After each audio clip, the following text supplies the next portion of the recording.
season where we're going to really need to get moving. This next year is going to be very, very critical for Highway 52. We did our prep year last year, and this is the year that we need to really take some action and push for Highway 52. So your efforts are going to be critical in the next 12 months. We really appreciate your interest.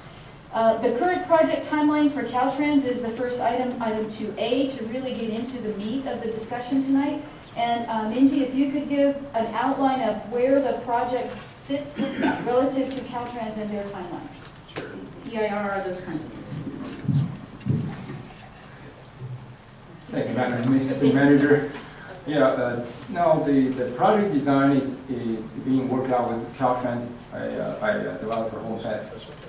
And they have finished the project study, the PSR project study report, and they're working on the environmental document. It's supposed to be scheduled to be finished by the end of the year, and after that they will work on the actual design work to be completed in about 12 months next year, basically by the end of 2020. So that's the project timeline as it stands now.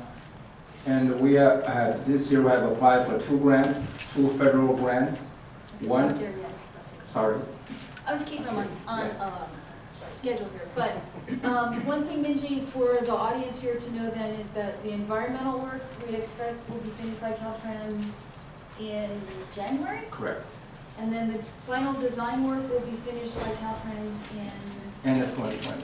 End of 2020, so December of 2020. December 20. All right, that's virtually 12 months from now, and in Caltrans language, that's like a blip of a second, so. I'm sorry, what project, what specific project is this? Is this to add a lane, or what is it? Yes, actually, Kathy, could you do me a favor and run over and grab the Highway 52 poster that's in the conference chambers? Minji, do you want to outline phase 1? Yes. Yes, this is what we call the phase 1. Basically, the main part of it is to add a you can either call it auxiliary lane or a truck climbing lane for westbound 52 from Mass Boulevard to Central Road. To get out? To get out of Santee, or yeah, for people to go to work in the morning. And that's the main part. Also, other part of this, there's a connector from I-15 to 52 from southbound toward the eastbound. Also, there's also a restriping of the eastbound bridge, the San Diego River Bridge. Because currently, when you come eastbound, before you reach Mass, the freeway drops from 3 lanes to 2. So that will continue the 3 lanes that way. And then exit ramp. And also widen the on-ramp from Mass on 52, the westbound. So right now there's 1 lane, will be 2 lanes. So it deals with a lot of areas. Correct. In that regard, we do have a couple of charts coming over. Kathy, our wonderful assistant to the city manager, is going to do Vanna's work here and do the display for you, but so that way everybody can see the project. This is what's been worked out with Caltrans. It's designs that Caltrans has said they want to see. They've modified what some local interest groups have asked for, and they've determined from a Caltrans perspective, this is what should be in phase 1. Phase 2 of the project actually includes widening the 2 bridges over the San Diego River. Those will come in the next phase. And then phase 3, when you have a chance to look more closely, is everything in green, which is a number of other improvements all along the 52, all the way over to Governor Drive. So we wanted to, for those of you that haven't seen this, this is what's been worked out. This is the project that the city and the Highway 52 Coalition have been working towards getting completed. And we've been pushing on phase 1, which is everything that's in the red on these 2 charts. And Caltrans is behind it. Caltrans is behind it 100%. They're the ones doing the work with a series of consultants. So they're on board. I did want to give an update to everybody else on other things that have been happening recently in the region. One of those is the presentation that was made by Mayor Minto, Councilman Hall, wherever he went to. There he is, hiding back there. Councilman Hall and myself made a presentation to the Special Districts Association here in San Diego County, which is school districts, sewer districts, water districts, cemetery districts, etc. And we gave them information about what's happening. Yes, and healthcare districts, how could I forget? healthcare board member, Virginia Hall, was there as well. And so there's a variety of folks who don't normally participate or hear about what's going on with road infrastructure projects. So it was a really positive chance to get them involved. At that meeting, there was a really positive testimonial that was made for you as the part of our coalition, so you should know. This gentleman actually operates a company that works with one of the military bases down at 32nd Street. And when we got finished with the presentation, he stood up and said, I know most of you in this room probably don't think that's important, you don't think about Highway 52. But he said, I have a lot of employees who come from East County. And I can't tell you the number of days that my employees are late to work because there's been a problem on Highway 52. And they tell me specifically, Highway 52. So he said, if anybody needs a letter of support, he says, I'm there. My business is nowhere near Highway 52, but my employees come from there, and I need to support seeing some improvements made on Highway 52. So that's how wide the regional efforts are getting to be to support this project. And your efforts are critical, and we really appreciate that. The next item, 2C, is a discussion about the website. The city has worked on a website in support of the 52 Coalition. You can access that through the City of Santee website. There's also a standalone way you can reach it. Please check that website, make sure that your name is there as a member or supporter. If you don't see your name or you would want your name there, there's a way to sign up. We're trying to do some updates to that website because, again, this is a critical year for this project. We need to make sure we've got all of our players and all of our access information, our contact information accurate to be able to push this project forward. So I'm giving you an ask tonight, and that is to try to get onto that website and make sure that you are listed and you have a way to look at all of the details and information that's there. If you don't, please contact the city manager's office in Santee, and we will do whatever we can to make sure we get you up to date with everything that's going on. We're going to really need to start utilizing that and getting information back and forth to our community and our supporters. So we're asking you to just double check, make sure that your access information is accurate. Okay? Hopefully most of you or many of you did get an email asking you to attend tonight. So we want to make sure that's happening. Next, we'd like to have Sean talk a little bit about the organization itself and how we're trying to morph this from just a bunch of folks getting together and have meetings periodically into a more organized effort. Yes, sir. Did you have a question? I'm sorry. Just wanted to ask a question. Sure. The funding for phase 1, is that dependent upon Transnet $2004?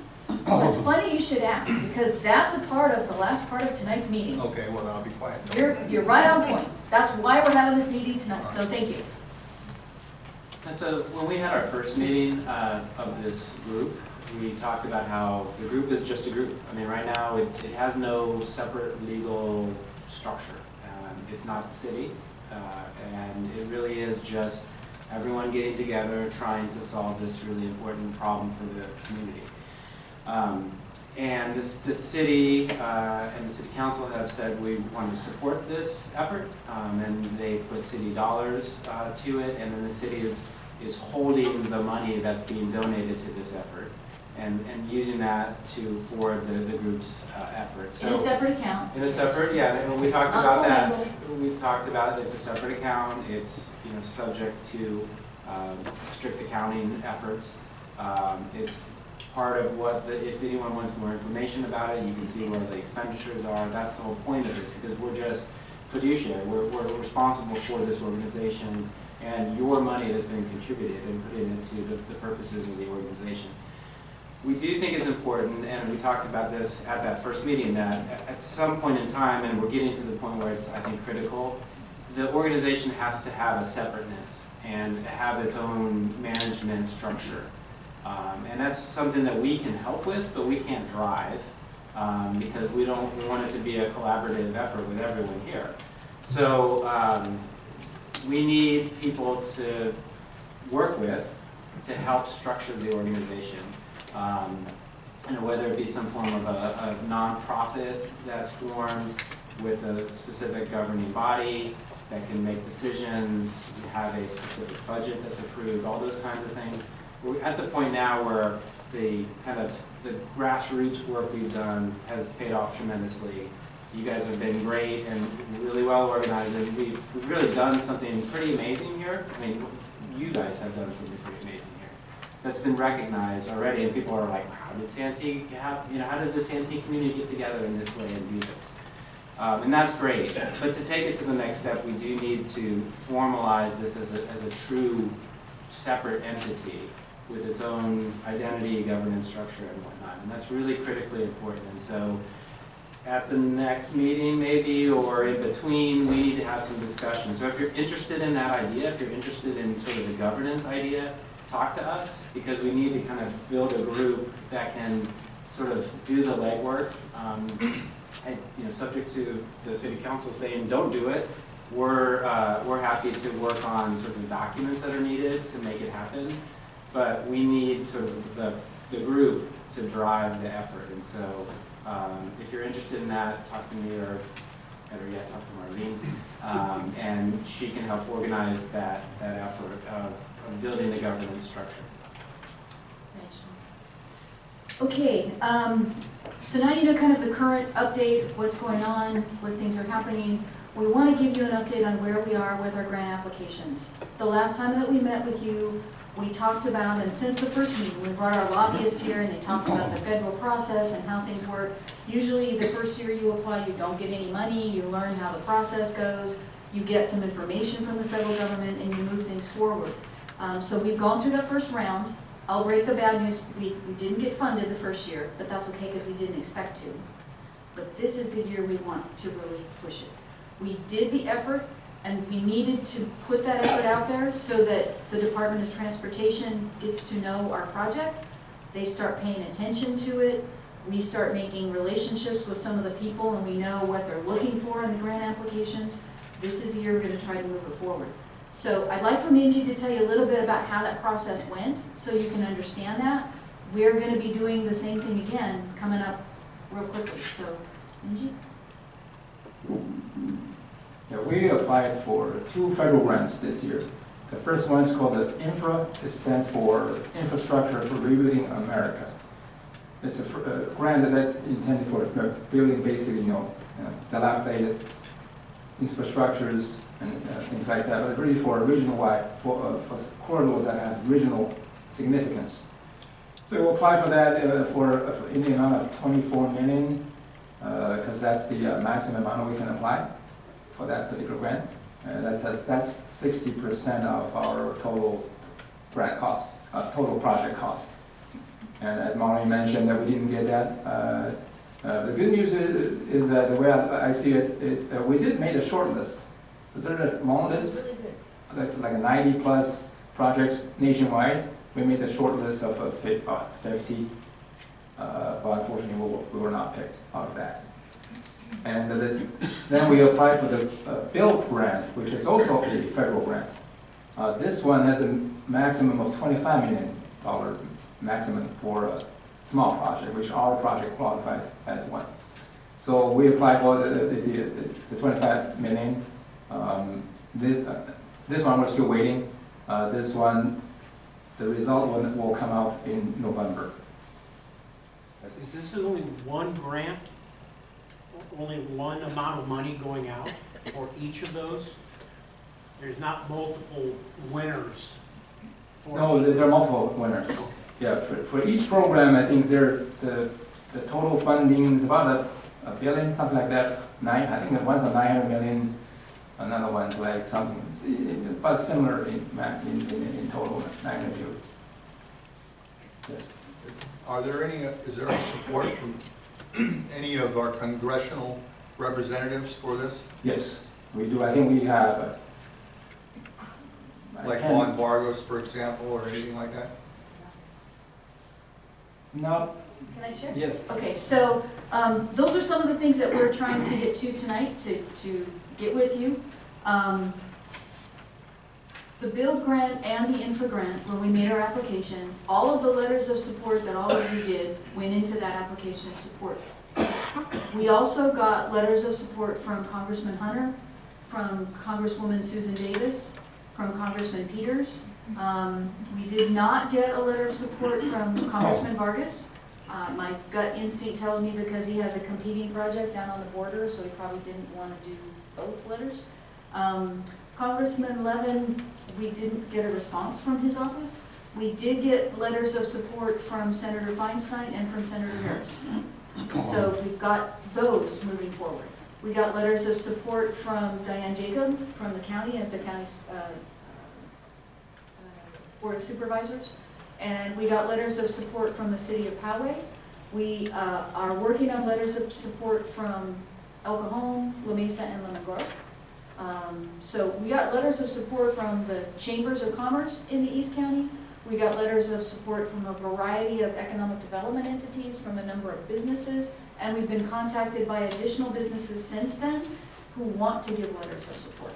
So any of that is great. That's why the first year you start building your coalition, and then the second year you really need to slam it home. And that's the year that we're in right now. When Minji talks about that we applied for $24 million or $25 million, yes, there were, I think for the infra grant there was about $900 million that was available for small projects nationwide, or for projects nationwide. But in the small project category, there's only about $110 million, somewhere in that range. So it's a smaller number. And most of the projects that get submitted for grant applications are smaller projects. So we're in the category that has the smallest amount of available dollars, the most amount of applications. So we have to find a way to make our application stand out from the others. And as Minji stated, we were feeling pretty strong that we did make the short list. We made the short list of 50 or less projects that went to the Secretary of Transportation to have her take a look at and see whether or not these met the qualifications to get funded. One of the things that we have to do is to look at other sources of local dollars. We did a debriefing call with a working group of staff to the Department of Transportation, and they told us that we had a really strong application. They liked and found very unique the coalition and the local dollars from all of you who put in your $10, your $20, your $5,000, your 15 cents, whatever it was that you had to give. They found that very unique, and the federal government really liked that. But they also want to see that we have other sources of dollars so that the federal government isn't the largest source of money for the project. While we're going after it, it can't be the largest source. It has to be 50% or less of the project cost. So, to answer this gentleman's question, we're going after other state and local monies to make that happen. We are, as you see on item 3C, we are going after infra and build grants again in 2020. We're going to go after a smaller amount of money with an opportunity to hopefully really get those. We're looking at maybe $12 million, $10, $12 million from that source, and maybe $10, $12 million from Sandag's Transnet source, and 10, 12 million, 15 million from the state, from SB 1 and SB 2. So those are sources of monies that we're looking at. And I'll give you an update on those as we get a little bit further along. But Minji, is there anything that you want to talk about for the next round of infra and build? Is there anything specific there that we need to go over? Nope. Okay. Infra grant application is due in June, right? Infra's due in June and build is due in July. So we will be out asking the community, if you have any groups, church groups, business groups, your neighbors, your best friend who drives on Highway 52, your cousin who lives in San Diego and never drives on 52 because it's so congested. Whatever that is, a letter of support saying please fund Highway 52 and how it impacts their life, their business, their operations is a critical aspect. We want to have a staff that's so deep it'll choke a horse, okay? A lot of the winners had that. I got horses, it takes a lot to choke them, okay? We need a lot, all right?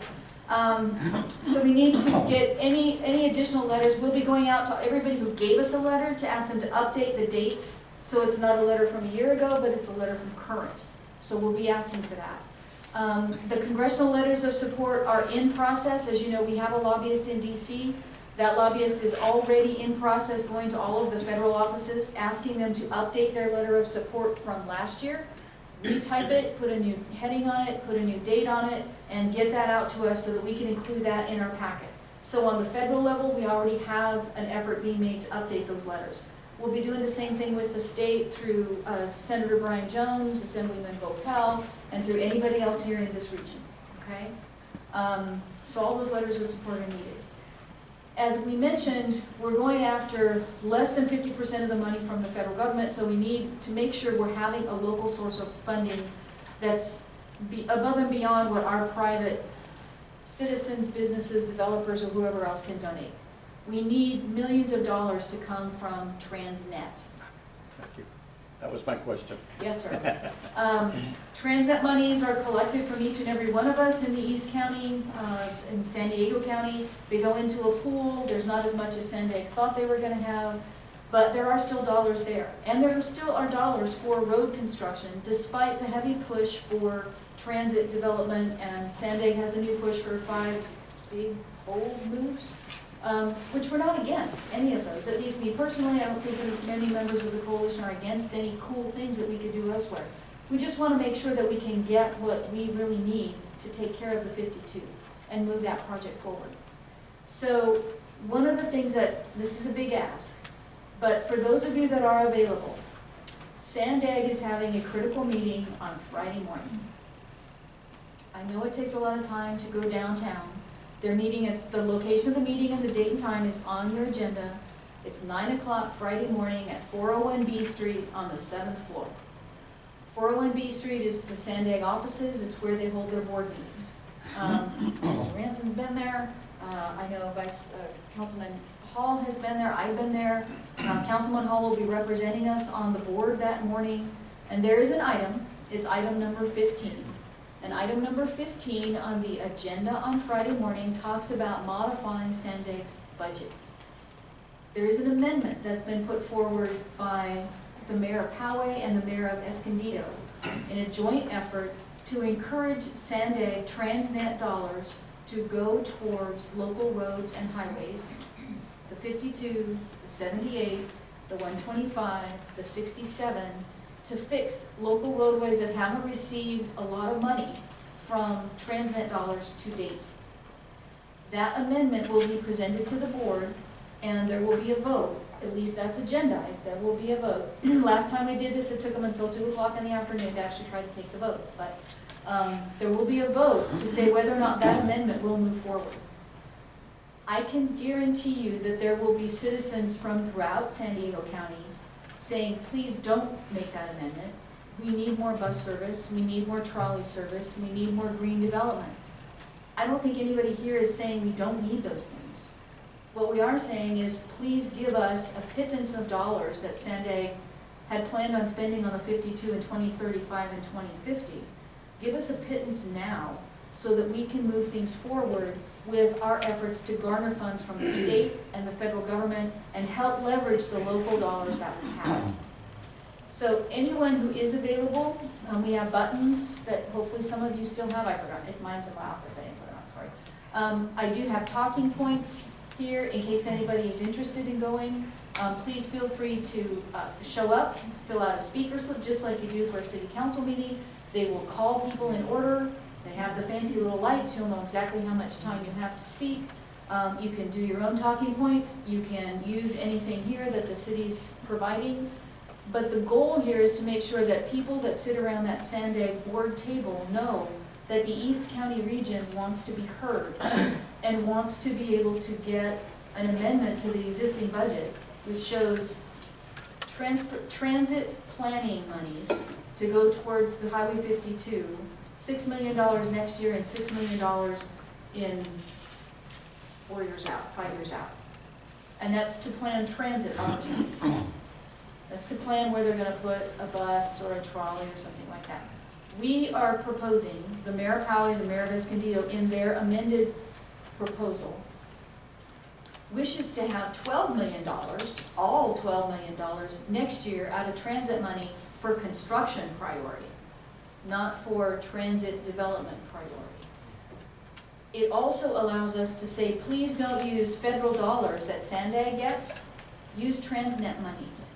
Because if Sandag apportions federal dollars to our project, it limits the amount of federal dollars we can ask for from the federal government. Because they're going to say, well, wait a minute, you're already getting federal dollars passed through from Sandag. So you don't need any more federal dollars. No, we do. We want our share of federal dollars. We want our share of Transnet dollars. Senator Jones has said that he is working on a bill to try to get state monies out of SB1, working with Tony Atkins, who's very powerful and influential in the state legislature right now. So we're working with him to see if we can get that push going from state. We need Transnet dollars from Sandag, and then we can use those to leverage with other local dollars that all of you have helped to contribute to the federal operation and to get federal dollars. And according to DOT, we have a reasonable chance of getting those dollars based upon our application last year, and if we can even improve it more letters of support, more testimonials, those kinds of things do make a difference. We can include videos, we can do all kinds of cool things. Yes, sir? Can the grant be written to restrict the flow of those dollars so that they don't flow back how you were describing? That they are specifically targeted for construction? That would be correct. The infra grant and the build grant, if I understand them correctly, Minji, those are specifically for what we are asking for, which would be construction of phase 1 on Highway 52. Even though they may have to be managed somewhat by Sandag, because that's the entity in San Diego County that is authorized to receive federal dollars, it would be a direct pass-through from them to us for the project. Sean? But to answer the question, in addition to that, the concern is Sandag already has some federal money that they could use to satisfy this request to allocate some money now. But that would be counter to our goal, because we want that local Transnet money to be put to this effort, because that's our match. So it's a good question. I think the infra and the bill grant, we feel comfortable that that money will be dedicated to the 52 effort. We're just afraid that they'll move other federal money, which would undermine our ability to get to this grant in the first place. Okay, thank you. Any questions, folks? I know we've thrown a lot at you all at one time, and we made a big ask to give up, for some of you to give up your Friday morning to go downtown. Yes, sir? How far out have you gone asking for community support? For instance, I work with 2 individuals. One lives in Alpine, another one lives up in Ramona, and I work in Carlsbad. So they make that trip every day with me. We have talked to Diane Jacobs' office. We've talked to a number of local groups, the EDCs, the East County Chambers. We've talked to folks in that arena. I have not gone to Alpine specifically to their planning group or anybody else up there, nor to Ramona. So if you have information on how to reach them or a way to contact them, I'm more than willing to go make a presentation to try to get letters of support from them. Absolutely. And if you know them, get us a personal letter to them. Absolutely. And have them come, if they can, to Friday, because that would be perfect. Right. I mean, because it's not just Santee, right? It's that whole, it's everyone who uses the corridor. So if you're able to get other people to use these talking points and talk on Friday, that would be fantastic as well. One of the things that I think is really critical is that the East County region is beginning to come together and try to support each other, which I think is the best way for us to, you know, the squeaky wheel gets the grease, and the wheel that seems to have the most support is what's going to get the grease. For a long, long time, the North County corridors of the 5, the 805, the 78 had people showing up all the time. In transportation issues in Coronado and in Palm Beach. The last time we were there, a week ago Friday, there were folks from Imperial Beach and from Encinitas, and North County Coaster was talking about, you can't take any money from us because we need our trains. We just finished doing all the infrastructure for the trains. Don't take any money from us. Everybody else was there talking, and we had only a couple of folks who were really talking from the East County. Mostly they were talking about the 67 and the dangers of traveling on the Highway 67, and we're supportive of getting some dollars put together for that. That's why Mayor Voss in Poway has this amendment with Escondido to say, look, let's deal with that East County. Let's get some money for 94, 125. Let's get some money for 67 and get some money for 52. Let's deal with this region that hasn't gotten a lot of support from Transnet dollars to date.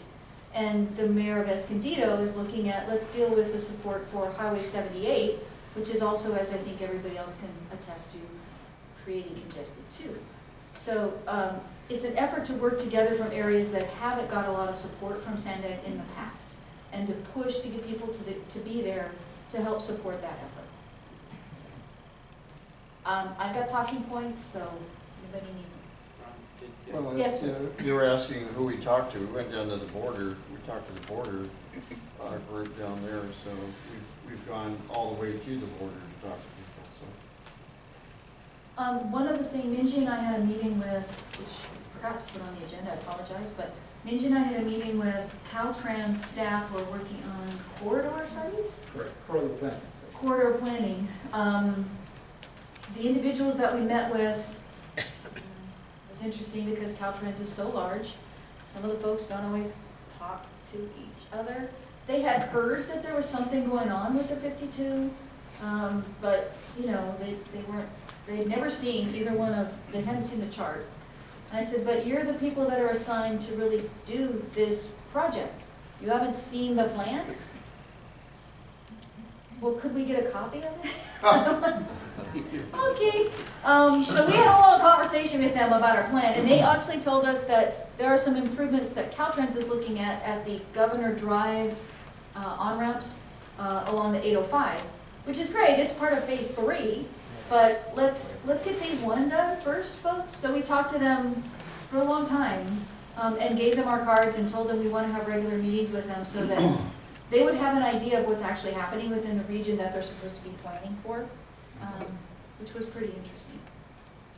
It was an Can eye-opener. you make their emails up on the website so citizens like myself can send them letters and pictures and videos? I think the best way to do that, because if they see a whole slog of folks coming through, it might scare them away. But if you could send those through the website, we can take everything that comes in through our website and put it in a bundle and say, here's this week's news. Okay. Here's the letters, here's the stuff. Don't forget this. These are what's going on here. We can give them the agendas for tonight's meeting. We can tell them what's going on, so that as they work with their planning staff and their engineering staff, that Minji knows a whole lot better than I do, they'll have an idea of what's happening here and why people are concerned and what's going on. So I think giving their email information to everybody here is probably, might be against our final ends, but sending that information to the website or to myself or to Minji, we'd be happy to take that and put it together and send that off to them so that they know what's going on. No worries there. Yes, sir. Two questions. This vote on Friday, is this a straight vote or is it a weighted vote? Well, it's Sunday, which means they'll take a So straight if the vote first, vote and if doesn't the go their way, they'll people, make it a weighted vote? if they don't get what they want, they can do Okay, that. so the other question I have, or not question, but it's an observation. I don't think people in East County have a clue what Sandag has planned for us. They're gonna go to congestion pricing, absolutely, without a doubt, because they will never get the ridership on buses and everything that their goal is. And every single business that works out of Santee and goes north, which there are literally thousands, needs to know that, because their costs are going to skyrocket. And actually, what also needs to happen is we need to make all the union members who work in the trades aware of this, because right now, their number one person, Marina Gonzalez, is ramming this through. But if they find out that they got to pay $5 every time they want to get on 52 and go east or north, that support will go away like real quick. So, and if the soccer moms know that they got to sell their SUV and buy a smart car, which Nathan Fletcher wants them to do, and to take that load of 7 kids up to gymnastics practice in Mira Mesa at 5 o'clock, and they're going to have to pay $5 to get onto 52 to do that. I mean, I think if people were aware, there'd be an uprising, but they're not aware, you know, and we're all little lemmings being led to the sea. And they hold all the power down there at Sandag. Which is why, I appreciate those comments very much. That's why we formed this coalition. That's why we're trying to get people here. We're trying to get people to understand and get the jurisdictions, the municipalities, the special districts, get everybody who has anything to do with the East County region aware of what's going on. Because we've been trying to make our pitch, but you know, 1 or 2 people at a board meeting get outvoted a lot. And we need other community members there. And I will guarantee you that there's a lot of folks, whether you believe in it or not, I'm not going to go political, but there's a lot of folks who really want to see no freeway construction, and they want to see green development, they want to see energy savings development going on in San Diego County. And I'm not saying that's a bad thing. It's just, we had our rapid bus taken away from Santee because nobody rode it, because it was stuck in the same traffic that everybody else was stuck in on the 52. So to say, well, we're going to give you rapid bus, that's great, but you took it away 2 years ago because nobody rode it. They were tired of sitting on the bus watching the same guy right next to him in the car getting to, to the bus station. And that guy got to go drive to his place of business, and I still had to find a way to get from the bus station to my job. It wasn't effective. So if we could get phase 1 improvements done, that will help us get some of this congestion taken care of in Santee and allow Sandag to look at other opportunities to put in transit here, to do intermodal, to run a trolley, an elevated trolley down the middle of 52. Whatever those plans are for the future, I don't know that we're against any of that. We just want to make sure that we can get phase 1 done. And let's get that finished so that we can actually take a look at what are those intermodal opportunities that can affect us. One thing that you'll see in the talking points, one thing is that you'll hear on a Friday morning for those of you that can attend, there's a lot of folks who talk about, this is our way. This is our, you can't take away the train corridors because that's the way that we get to work. You can't take away the buses because it serves so much for people to get to work. The trolleys are here for people to get to work. Well, guess what? We don't have any access to that for where most of our residents in East County get to work. So the 52 is our way to get to work. If you're going to provide that way to get to work for everybody else, do the same thing for the eastern region of the county. So we have copies of various talking points for ideas for anybody who can make it on Friday. If you think you're going, if you could let me know so that we kind of know how many people might be showing up. If there's 2 or 3 of you that can attend, great. It's 2 or 3 more than we would have had otherwise. But we're trying to get some input Friday morning to see what we can make an impact on the board. So, and then after this Friday, we will look at, we have a lot of things we're doing in the fall behind the scenes for 52 and probably have another meeting come January after the holidays to see what's going on. You'll know if the budget passes, with the amended budget passes, because it'll be all over the newspaper, I'm sure.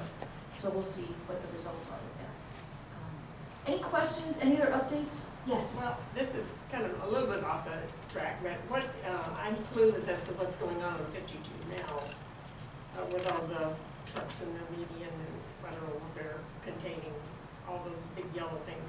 Is that a Sandag project, a state project? Yeah, that's a Caltrans project, right? Yeah, you want to talk about that? I'm not sure what they're actually doing with. It's a safety improvement project is all they've told us. So, where they put the wires down through the center, the wires, the steel cording through the center median to protect in case a car goes off and starts leaning over into the opposite direction flow of traffic. All we know is that's what they're doing. So it's nothing to do with our project. It's only a minor safety improvement in areas where they've had problems before. So all this talk, I haven't heard anything about Bonita Ranch and what they're promising. How does that tie in with this? So HomeFed is the current developer of the proposed Bonita Ranch project. They are kickstarting our Highway 52 coalition by paying for all of the studies and all of the engineering that Caltrans is doing right now. Caltrans would not have started even doing any of this unless somebody stepped up to the plate with dollars. So the developers of Bonita Ranch have stepped up. It's between $4 and $5 million that they've contributed to the various contractors to do the engineering and the design work and the environmental work and all that kind of stuff that Caltrans is doing. So Caltrans is managing the projects and HomeFed is paying the bill. And then later, if we need more money, maybe in May, I'm going to go knock on their door and say, hey, we're $3 million short. Can you fill in the rest? They say in their public discussion that they've made a commitment not to move forward with their project if it gets approved before they have all the improvements on 52 are completed. All I can say is that's what they've said.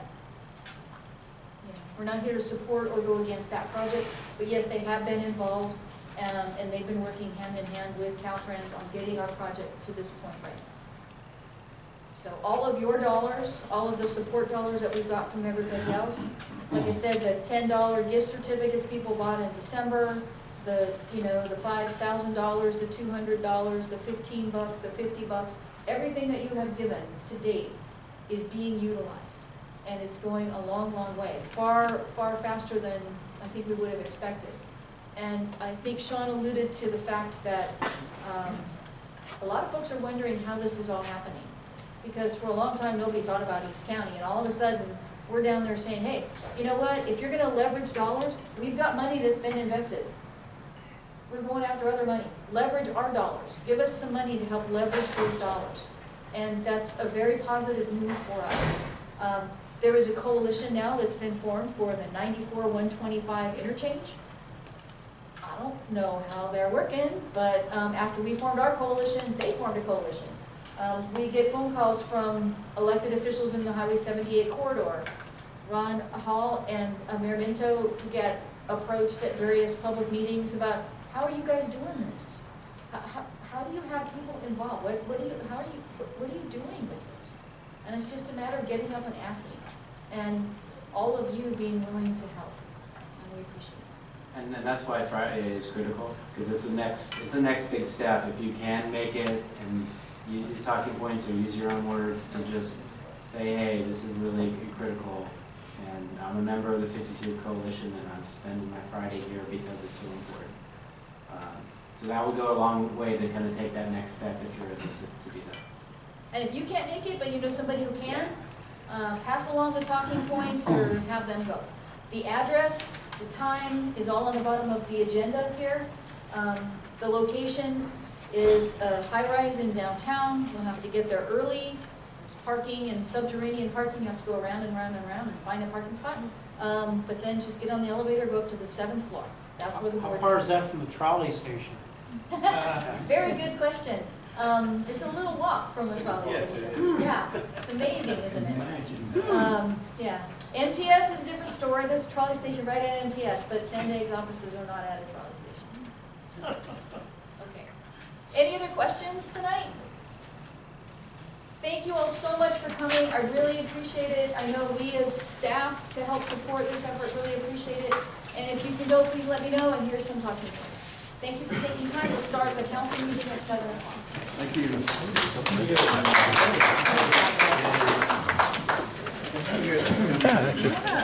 Took some of them for break.